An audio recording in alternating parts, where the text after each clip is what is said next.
우리 PPT를 띄워주시기 바랍니다. 우리 정은갑 장로님께서 요즘 매일마다 가셔서 레슨 받고 연습하시고 하셔서 이렇게 하나님께 특별한 찬양을 드리시는 모습이 정말 은혜롭고 감동적입니다.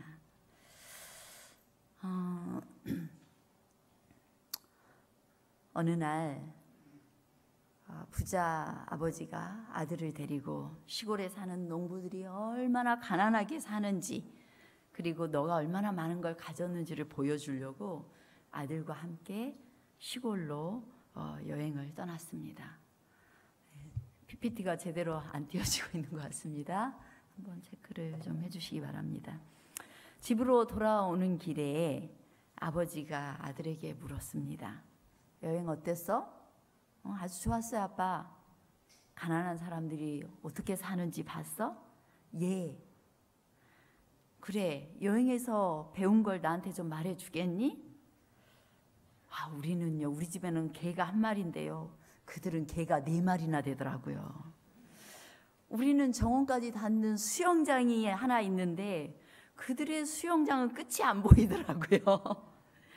우리의 정원에는 랜턴이 걸려 있는데 그들의 정원에는 밤하늘에 별들이 반짝이고 있었어요. 우리는 작은 땅을 가지고 있는데 그 사람들은 눈으로 볼 수 없는, 다 볼 수 없는 그런 땅을 갖고 살더라고요.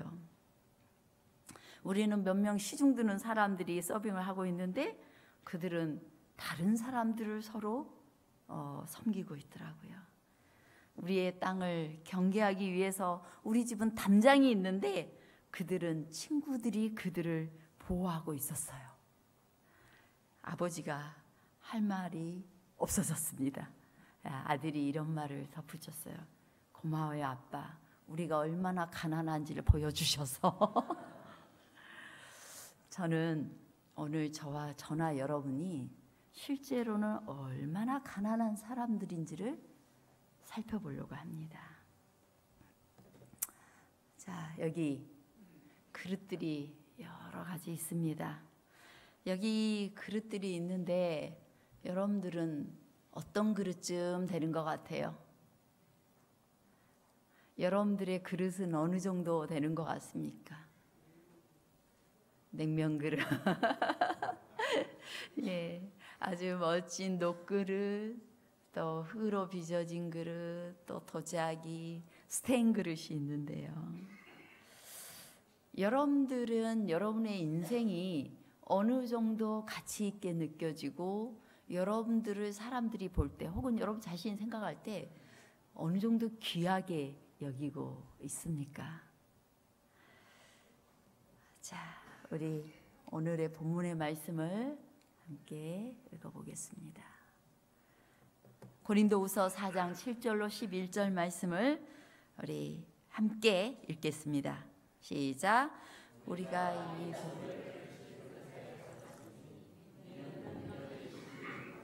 하나님께 있고 우리에게 있지 아니함을 알게 하려 함이라.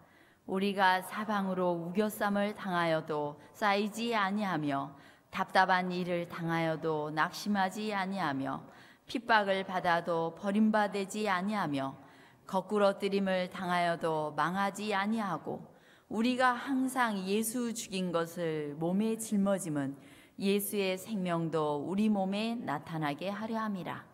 우리 산자가 항상 예수를 위하여 죽음에 넘기움은 예수의 생명이 또한 우리 죽을 육체에 나타나게 하려 함이니라. 성경은 여러분을 뭐라고 표현하고 있습니까? 질그릇이라고 표현하고 있습니다. 나는 아무래도 녹그릇쯤 되지 않나? 아니면 나는 꽤 귀한 도자기 정도 되지 않나? 이렇게 여러분이 아무리 생각하셔도 여러분은 질그릇이랍니다. 예. 많은 그리스도인들이 이 말씀을 읽으면서 이렇게 해석합니다. 우리가 이 보배를 또 치유되고 구원받고 초자연적으로 변화된 이 아름다운 그릇에 가졌으니 하나님이 모든 상황들을 다룰 심히 큰 능력을 바로 우리에게 주셨다라고 생각하는 분이 계실지 모르겠습니다. 우리는 더 이상 사방에서 우겨쌈을 당하거나 곤란에 빠지거나 갈등에 휩싸이거나 패하지 않을 것이다. 이 보배를 담았기 때문이다. 더 귀한 사람이 되었기 때문이다.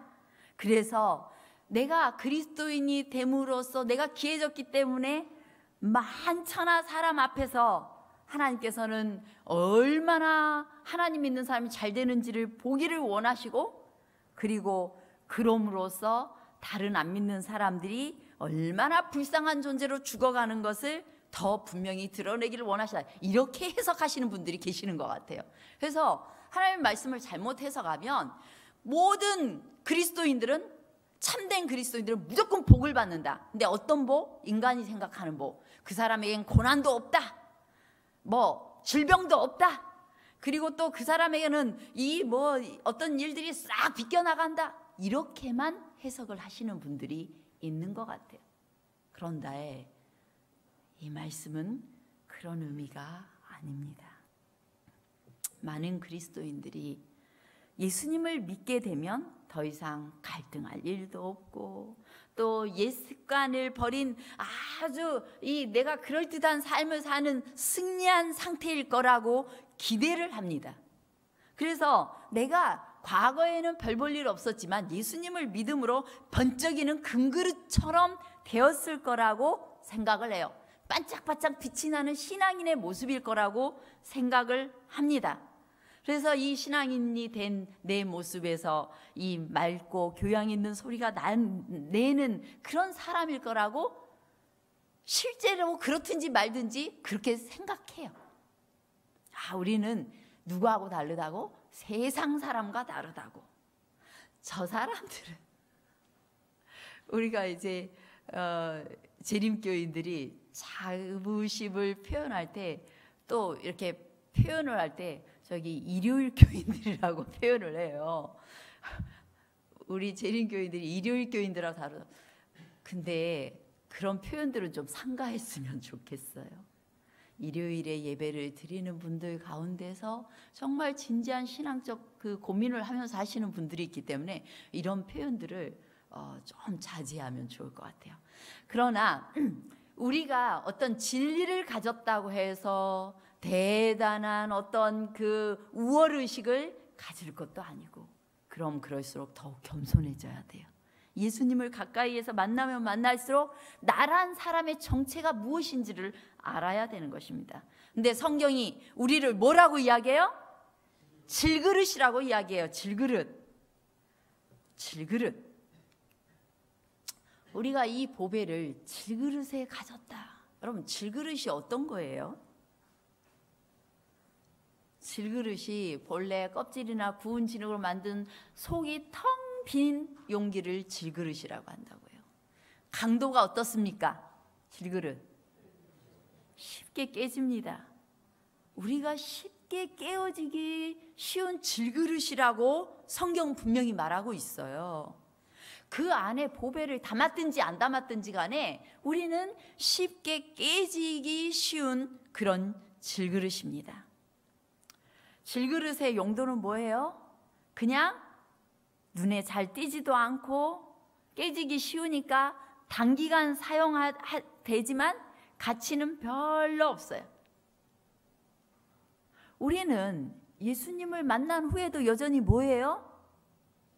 질그릇이에요. 성경이 분명히 말했어요. 질그릇에다가 보배를 담았다라고 말하고 있는 것입니다. 우리 인생은 고통과 혼란으로 가득합니다. 물론 언젠가 영원한 영광의 날에 예수님의 생명이, 예수님께서 재림하시는 날 예수님의 생명이 우리 안에 온전히 나타날 것이기는 하지만, 그러나 이 땅에 머무는 동안 우리는 뭐예요? 질그릇이에요. 우리의 삶은 안타깝고 모순적입니다. 우리는 죄로 우겨쌈을 당하고 깨지고 상처받고 혼란스러운 가운데 살아갑니다. 그래서 여러분들 오늘 좀 말씀 딱 듣고 나도 딱 돌아서면 금방 누가 기분 조금만 상하게 막 헤이 이렇게 표정이 나오더라고요. 너무나 쉽게 깨지는 사람들이더라고요. 그러한 우리들에게 보배를 하나님께서 담으신 것입니다. 우리의 성질은 아직 고쳐지지를 않았습니다. 여러분 예수님 잘 믿고 성질 많이 고쳐지셨어요? 참는다고 엄청 노력은 하는데 불쑥불쑥 튀어나오더라고요. 보니까 그것 때문에 이 교회 생활이 때로는 갈등이 생기고 또 뭔가 이 혼란 속에 우겨쌈을 당하는 일이 우리의 삶 속에 생기더라고요. 우리는 때로 선뜻 진실을 말하지도 못하고 우리의 말과 행동에 대해서 책임을 회피하려는 아주 비열한 인간이 되어 누군가를 탓하고 변명하는 그런 못된 습관들을 우리가 가지고 있더라고요. 그리스도인 중에서도 아니 교인들 중에서도 거짓말을 하기도 하고 사기를 치기도 하고 어떤 사람은 살짝 남이 가져가려고 쌓아놨던 거 내가 욕심나가지고 얼른 가져가기도 하고 이건 도둑질 아니겠거니 하고 그리고 또 뭔가 죄를 지을 수 있는 그런 인간들이 우리예요. 그걸 인정하셔야 돼요. 나는 아닌 척 고상한 척 양심적인 척 하지만 하나님 앞에서 정말 부끄럽지 않은 사람은 아무도 없습니다. 우리는 예수님을 영접한 뒤에 불행한 삶이 행복할 수 있고 또 자신의 악한 본성과 또 예수님이 주시는 그런 본성 사이에서 우리 싸움을 여전히 계속하면서 살고 있는 것입니다. 그래서 침례를 받는다는 것은 우리의 선한 양심이 하나님을 찾아가는 거라고 했어요. 갑자기 변화되는 것이 아니라 주님께 날마다 나아가서 그 보배가 담아지면서 우리가 점점 이 보배를 드러내는 사람이 될 수 있다는 거지 우리의 질그릇이 갑자기 바뀌어진다는 의미는 아니에요. 그래서 우리는 한탄하면서 예수님께서 우리의 무너지고 망가진 인간성을 극복해 주시기를 원하며 소망하면서 하나님께 나아가는 것입니다. 사실상 가장 큰 기적은 우리가 노력해가지고 술을 끊는 거나 담배를 끊는 거 어떤 중독을 끊는 것이 아니에요. 제일 큰 기적은 뒤죽박죽으로 살고 있는 우리의 인생의 한 복판으로 누가 들어오시는 거예요? 예수님께서 들어오시고 예수님이 내 삶의 내 자신의 왕이 되시는 거예요. 그것이 가장 큰 기적이에요. 우리 인생이 정말 아무것도 아닌 인생들이에요. 뭔가 교육을 받고 교양을 배우고 이렇게 해보세요. 그래도 여러분 마음에는 여전히 욕심덩어리고 이기적인 존재들이에요. 그것 가지고 조금의 신경전을 벌이면서 뭐 잘했니 잘못했니 이렇게 예민해 있는 그런 인생들이라는 겁니다. 그런데 놀라운 기적이 일어났어요. 그분을 그 보배를 담을 만한 사람 그 존재가 아닌데 그 보배가 어떻게 하셨어요? 우리 안으로 오시게 된 것입니다. 우리의 왕으로 임하신 것입니다. 그것이 가장 큰 기적이고 가장 큰 희망이 되는 것입니다. 사도 바울은 그러한 자신의 삶을 봤습니다. 고린도후서 12장 9절로 10절에 그것을 고백하고 있어요. 우리 함께 봉독하겠습니다. 시작. 내게 이르시기를 내 은혜가 내게 족하도다. 이는 내 능력이 약한 데서 온전하여 짐이라 하신지라.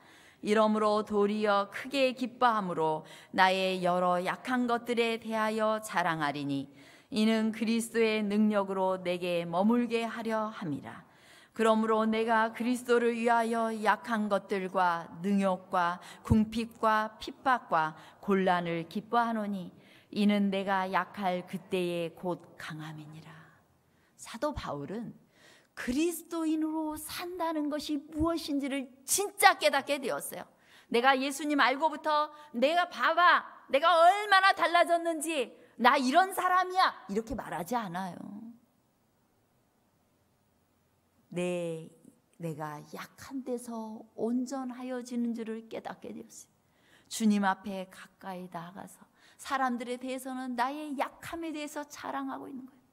진짜 하나님을 만난 사람은 내가 이렇게 하나님을 만나가지고 이렇게 변하고 나 이런 사람 돼서 난 이제는 다시는 그거 안 해, 나는 그거 시험거리가 아니야, 이렇게 말하는 사람이 아니에요. 내가 여전히 지금도 연약하지만 내 연약함 속에 들어오신 나의 왕, 나의 보배이신 예수님께서 나를 도우셔서 그 순간에 그것을 이길 수 있는 힘을 주십니다. 그 왕이 나에게 계신다라고 간증하는 사람이지, 나는 이렇게 하고 저렇게 하고 이런 사람이 진짜가 아니에요. 그거는 자기가 뭐라는 사실을 잃어버린 사람이에요. 질그릇이라는 걸 잃어버린 사람이에요. 나는 언제든지 위험한 상황에 처할 수 있다라는 것을 잊어버린 사람이 자기 자랑을 함부로 하는 거예요. 이 땅을 여행하는 내내 우리는 참 약한 존재일 것입니다. 물론 이 약한 것이 시련을 가리킬 수도 있지만 인간적인 약점과 상처에도 똑같이 적용될 수 있어요. 우리는 약점과 상처가 많은 사람이에요. 예수님께서 우리의 힘이 되어 주시려면 먼저 우리 자신은 깨어져야만 합니다. 그래야 우리가 약할 때 강하게 되는데, 내가 언제든지 깨어질 수 있는 존재라는 사실을 알아야 예수님이 왕 노릇을 할 수 있어요. 우리 마리아가 예수님께 향유를 부을 때 자기의 그 귀하고 값진 것을 깨트렸어요. 그리고 예수님께 부었습니다. 예수님을 왕으로 모신 거예요. 깨어져야 예수님이 우리의 삶의 왕이 되셔서 질그릇 같은 이 존재를 주님께서 붙드실 수 있는 것이에요. 우리가 치유를 받았을 때, 우리가 성공했을 때, 우리가 좋은 그리스도인이었을 때가 아니라 우리가 자신의 약점과 상처 앞에서 그것을 가지고 주님 앞에 나아가서 납작 엎드리게 되었을 때, 주님이 우리의 왕이심을 기억하고 주님의 주권을 기억하고 주님께 그 주권을 돌려드릴 때, 난 내가 가진 것들이 내가 가진 것이 아니라 다 주님의 것임을 인정하고, 내가 한 것이 아니라 주님이 질그릇 같은 욕심꾸러기고 이기적인 나를 통해서 하셨음을 인정할 때 비로소 주님께서 우리의 왕이 되시는 것입니다. 우리는 그러므로 처절하게 실패하고도 여전히 그 중에 우리를 받아들여 주시고 우리를 사랑해 주시는 예수님을 믿고 의지하고 예배할 때 하나님이 기뻐하시고, 그때 비로소 우리는 강하게 되는 것입니다. 우리가 더 이상 내 믿음이 강해가지고 흔들리지 않을 때가 아니에요. 나는 믿음이 없어서 자꾸 흔들린다고 하는데, 그 흔들리는 믿음을 가지고 누구에게 나아가요? 예수님께 나아가 예수님께서 우리의 왕이 되시도록 세워드려야 되는 것입니다. 그때만 우리는 희망이 있어요. 내가 깨어지기 쉬운 질그릇이라는 사실을 인식할 때에만 희망이 있는 것입니다. 그렇다면 우리를 살게 하는 생명 원리는 무엇인가? 질그릇 같은 죽은 자를 살게 하는 생명 원리는 무엇일까요? 우리 말씀을 다시 한번 보면 10절에 우리가 항상 예수 죽인 것을 몸에 짊어지면 예수의 생명도 우리 몸에 나타나게 하려 함이라. 하나님은 이러한 연약한 그릇이 가장 위대한 보배를 담는 용기와 보관함이 되도록 은혜를 베푸셨습니다. 우리가 잘나서, 우리가 의지력이 강해서 보배로우신 예수님이 우리 안에 들어오신 것이 아니라 우리의 약함을 불쌍히 여기시고 긍휼히 여기셔서 우리 예수님께서 우리에게 오신 것입니다. 하나님께서는 맨 처음부터 계획을 그렇게 세우셨어요. 질그릇에 하나님을 담는 것. 그것이 창세 때의 계획이었어요.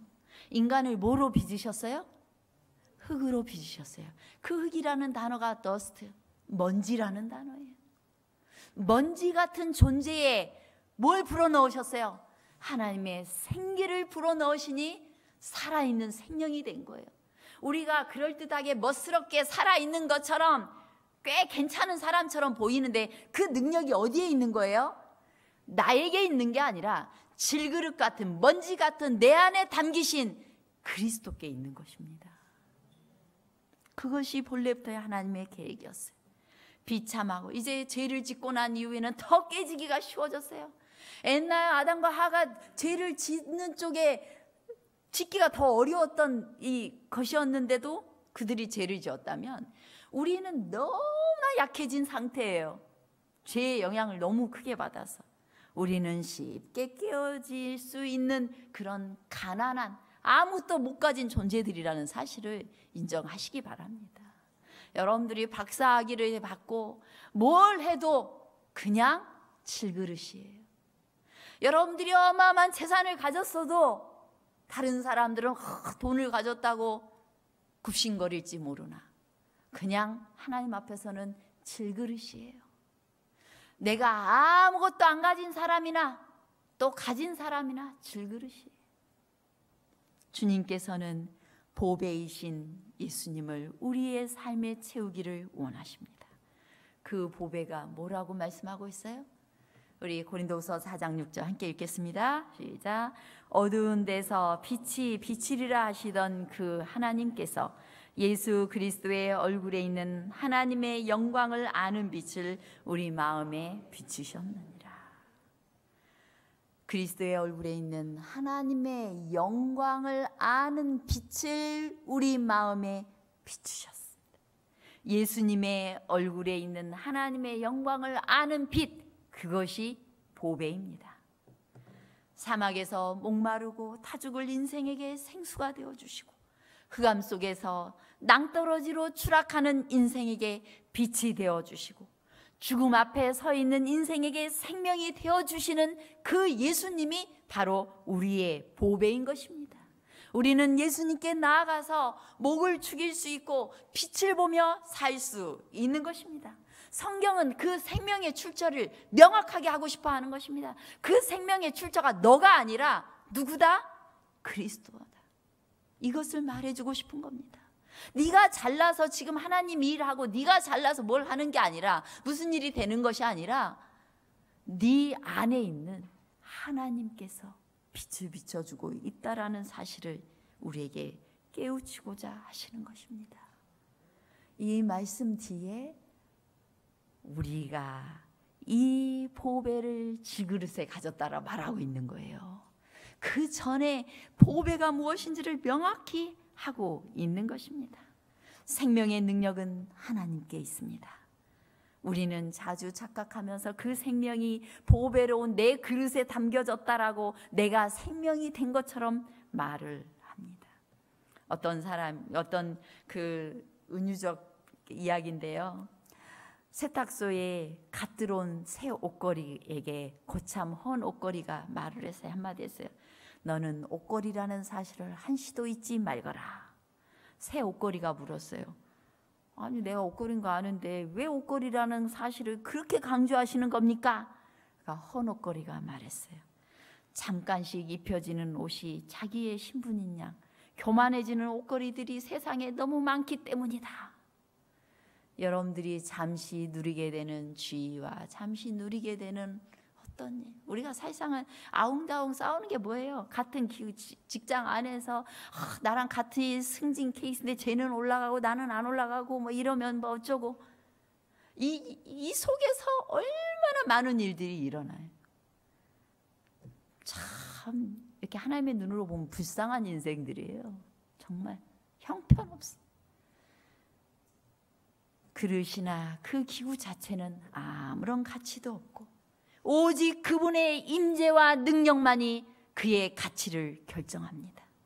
그러므로 하나님께서는 당신의 계획을 성취하시는데 사람이 영광을 스스로 취하지 않도록 하기 위해서 늘 비천한 사람을 사용해서 일을 해 오셨습니다. 자신이나 동료 인간을 구원한 일로 영예를 얻는 것은 사람에게 유익한 것이 아닙니다. 어쩌면 내가 전도 많이 했고 이런 것들이 우리를 더 큰 자만으로 빠뜨릴 수도 있는 것입니다. 우리 성경 주석에도 이렇게 말합니다. 사람이 자신의 지혜나 능력이나 말재간을 강조함으로써 하나님의 사업이 가려지는 곳에서는 복음 전파가 늘 방해를 받는다. 참 놀랍게도요, 목사가 너무 똑똑하고 너무 말 잘하고 그러는데 예수님을 모시지 않으면 그 교회가 잘 되지 않아요. 정말 겉으로 화려하지 않는데 정말 기도하고 예수님을 모시면 그 교회가 부흥을 해요.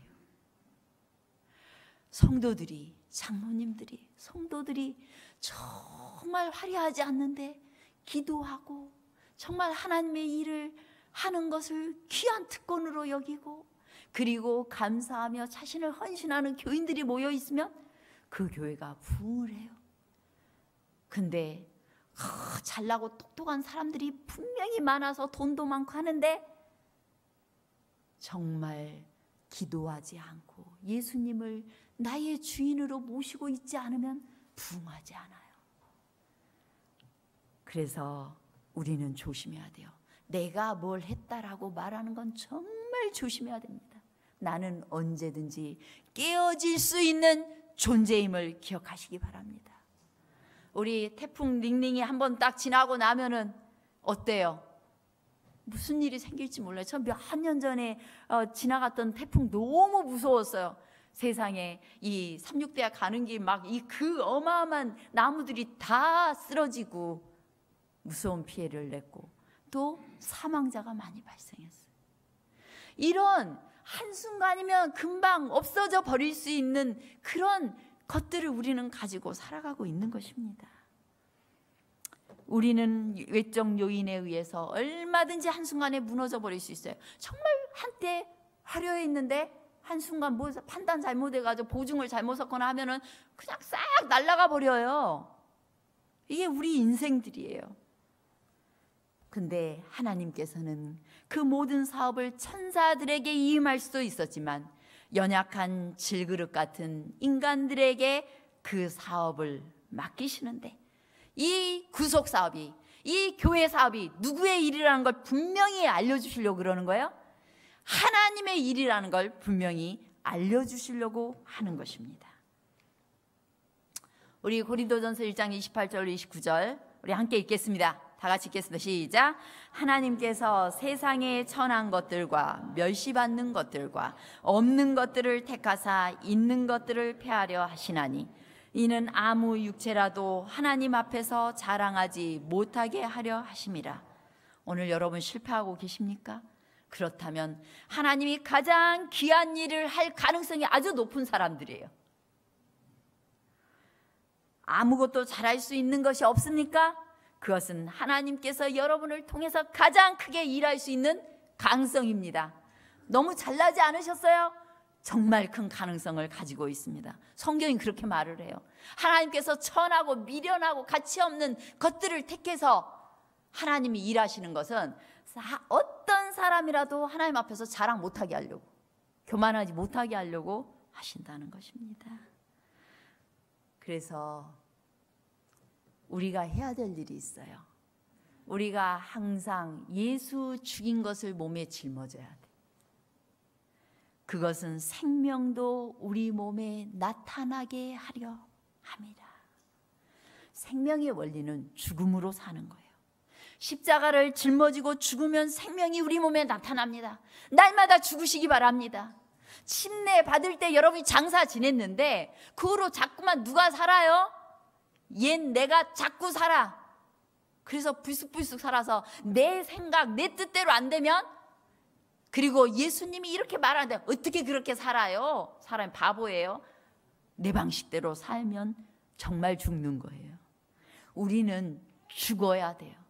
내 생각, 내 가치관, 내 모든 것을 날마다 못 받고 예수 보배이신 예수님께서 내 안에 들어오시도록 해야 되는 것입니다. 이 그림에 십자가를 담았죠. 보배 예수님을 우리 안에 모시고 우리가 날마다 예수님과 함께 죽어야 되는 것입니다. 죽음의 흔적들이 우리의 몸에 있어야 돼요. 외적인 요인에 의해서 쉽게 깨져버리는 우리가 보배 예수님에 의해서, 내적인 요인에 의해서 예수님이 내 안에 임하심으로 깨어질 때 생명의 빛이 비춰질 것입니다. 우리는 생명의 새로운 생명으로 살아나게 되는 것입니다. 죽음의 온갖 흔적들이 있는 우리의 육체지만 예수님의 형상으로 변화된 능력들이 내가 굳이 자랑 안 해도 나타날 거예요. 그래서 저 장로님만 보면 예수님이 느껴진다고, 예수님이 어떤 분이셨을 줄 느껴진다라고 이렇게 말할 수 있는 그 능력이 나는 내 스스로 말 안 해도 그로 인하여 사람들이 예수님께 나아가게 되는, 생명을 나눠주는 일이 일어나게 될 것입니다. 예수님의 생명이 나타나는 삶. 제가 그림을 찾다 보니까 이 그림이 있었어요. 그릇인데 막 이렇게 깨지니까 빛이 환하게 비춰지는 거예요.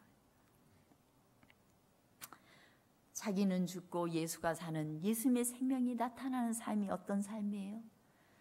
이런 삶입니다. 우리 함께 읽어보겠습니다. 시작.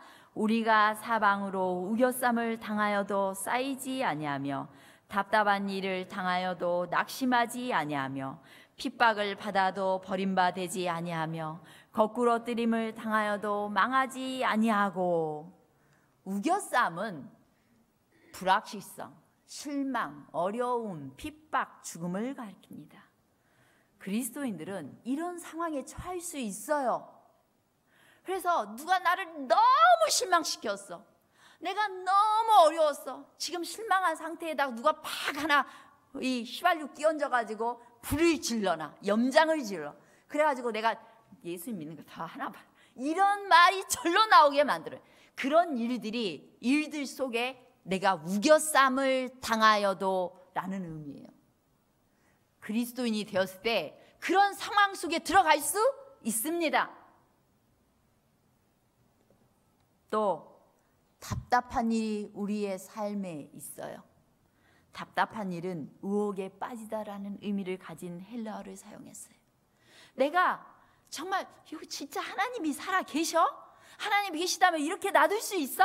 하는 의심에 빠질 정도로 가슴 답답한 일이, 내가 예수님 잘 믿고 했는데도 답답한 일이 생길 수 있다는 거예요.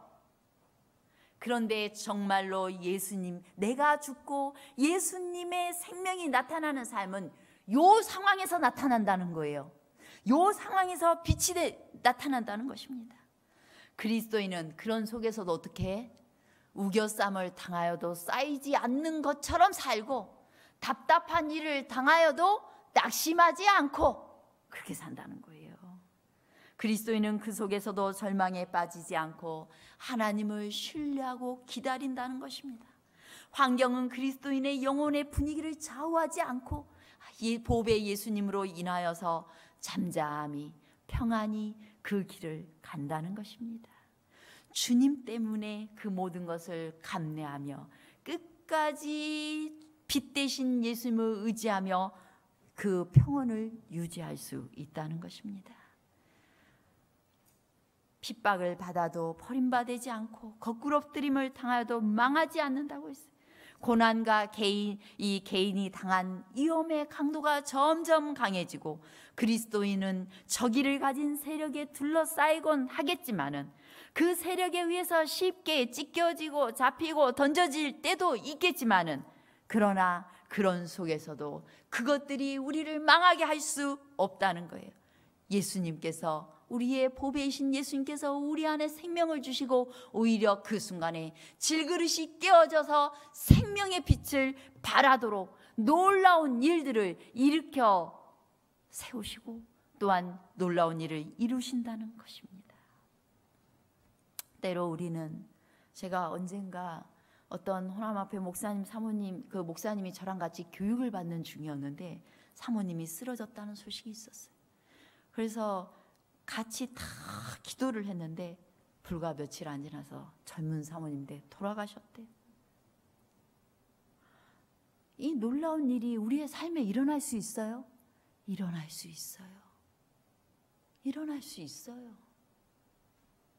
그런데 그런 가운데에서 우리는 보배이신 예수님을 담고 있는 사람들은 답답한 일을 당하여도 낙심하지 않는 것입니다. 때로 다혈질이고 지고는 못 사는 성격과 여러 가지들이 불쑥불쑥 튀어나오고 거짓말과 가식을 안고 살아갈 수 있을지는 몰라요. 그렇게 깨어지기 쉬운 존재들이지만 그러나 우리가 그런 그대로 예수님께 나아가 예수님, 보배 예수님을 우리 안에 담도록 해야 될 것입니다.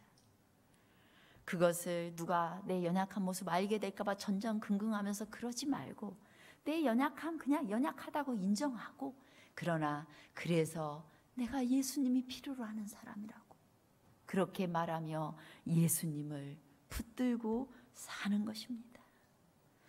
그러할 때 생명이신 예수님이 우리 안에 들어오실 것이고 우리가 잘난 척 안 해도 빛나게 하실 거예요. 우리가 이 속마음 다 감추고 나는 아닌 척, 나는 거룩한 그리스도인 척, 나는 잘하고 있는 척 그렇게 안 해도 예수님 보배 예수님이 우리 안에 오시면 우리는 생명의 빛을 발하게 될 것입니다. 우리 있는 그대로 우리에게 다가와 주시는 생명의 주님을 만나게 되시기를 바랍니다.